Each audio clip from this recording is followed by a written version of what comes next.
This is the 8mm Lebel cartridge for the Hotchkiss 1914 machine gun. It's one of the oldest cartridges in existence. It was made in 1898. It's got a big funny rim on it that aids in extraction, and it's got a weird funny taper on it. 24 of these go in a Hotchkiss 1914 strip.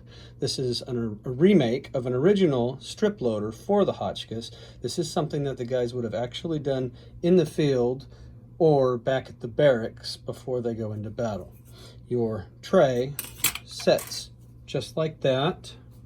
One cartridge starts in here, and with this wedged stick, you push down and forward, and it clicks into position right there. There's a little tab that goes over it, and this is going to keep it perfectly straight. After loading, each strip was loaded into a box carrier that went out to the guys in the field. This is one of those original boxes. This is over 100 years old at this point. It's got little deviators inside of it. Your strip would come, drop right down neatly inside. Once this was all filled, it would go with the guys back out to the front.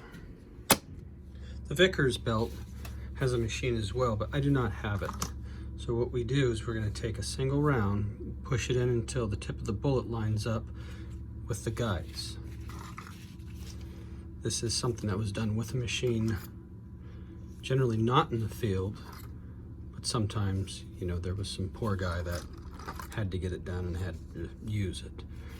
This would have to be a terrible process if you were covered in mud or it was raining and these belts stretched, and any number of problems could come with doing this.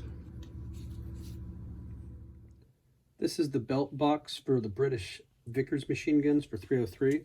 The belt would be laid inside here.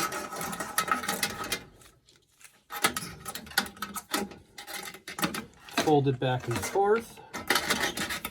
The Vickers belt was 27 feet long,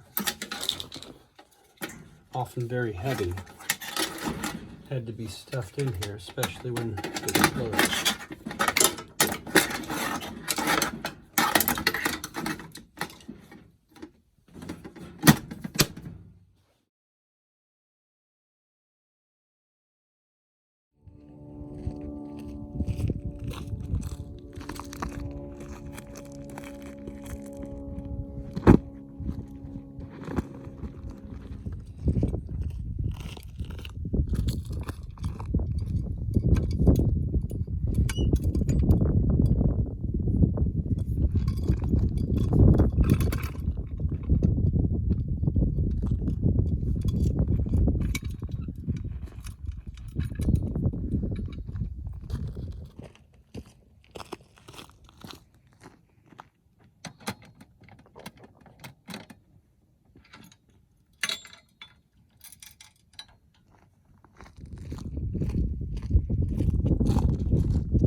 So to load the Hotchkiss gun, you generally have a guy sitting right here who is the operator of it. Then you'd have an ammo man who would come up from the side. You'd open this box here, take out one of the strips, they insert, going in from the right side, charging handle comes back to open the mechanism. And there's guides where this inserts into the mechanism and is locked in place by an audible click. When you hear the click, you know you're ready to go.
Filling the water jacket of the Vickers machine gun cools the barrel so you don't have stoppages due to overheating. As long as there's water inside the water jacket, the gun can be continuously fired for 14,000 rounds before the barrel actually has to be replaced. This is incredible considering today's modern machine guns can only fire about 1,000 without having the barrels changed and the guns overheating. When loading the Vickers machine gun, belt box comes open. This is your feed tab. Feed tab goes through the gun, again until you hear a click. Once it's clicked, it is locked into place. This toggle handle comes back. You give one pull on the belt, locks into place.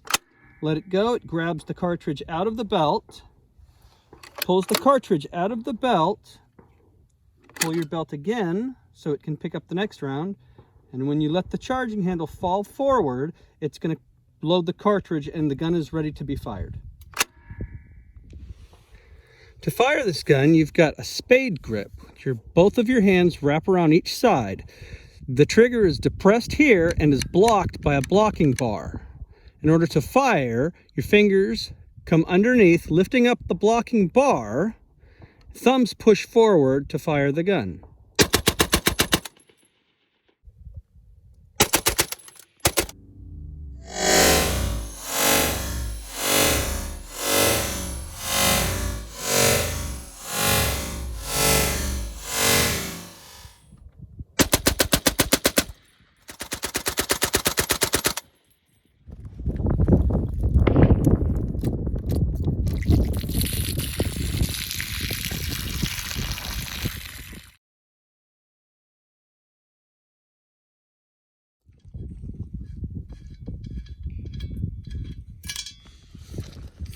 This is a Browning model 1917 A1. This model here is actually a 1928 variant. It's a lot prettier than most of the old guns, but it's just going to be in the video so you guys can see what the U.S. side had also. These didn't come out until late at the end of World War I. I don't think many of them actually saw a whole lot of service. Most of them got to Europe right around 1918. And as you know, the 11th of November, World War I was stopped. But I had one, so I figured I would take it out and I would show you. Obviously, you got to fill this guy up with water too. And we'll give it a whirl. Okay, so on the Browning, we've got everything on the opposite side of the Vickers. Latch push down here, belt box opens up. Take your belt. Feeds through from one side to the other. Everything stops with an audible click. And on the Browning, you have to cock it twice, just like the Vickers. But instead of having a rotary moving toggle handle like the Vickers does, it just has a bolt on the side. Bolt comes back once, let go, again, and the gun is ready to fire. Instead of having spade grips, the 1917 model had a revolver type handle. As you can see here, this was more familiar with U.S. people who have fired firearms before. This is very reminiscent of revolvers from the old Wild West. And John Browning thought that if people were using something they were more familiar with, the operation would be easy. The trigger is underneath here. The trigger gets pulled up and back, and that is the start of firing. So grab it just like a revolver, back and up.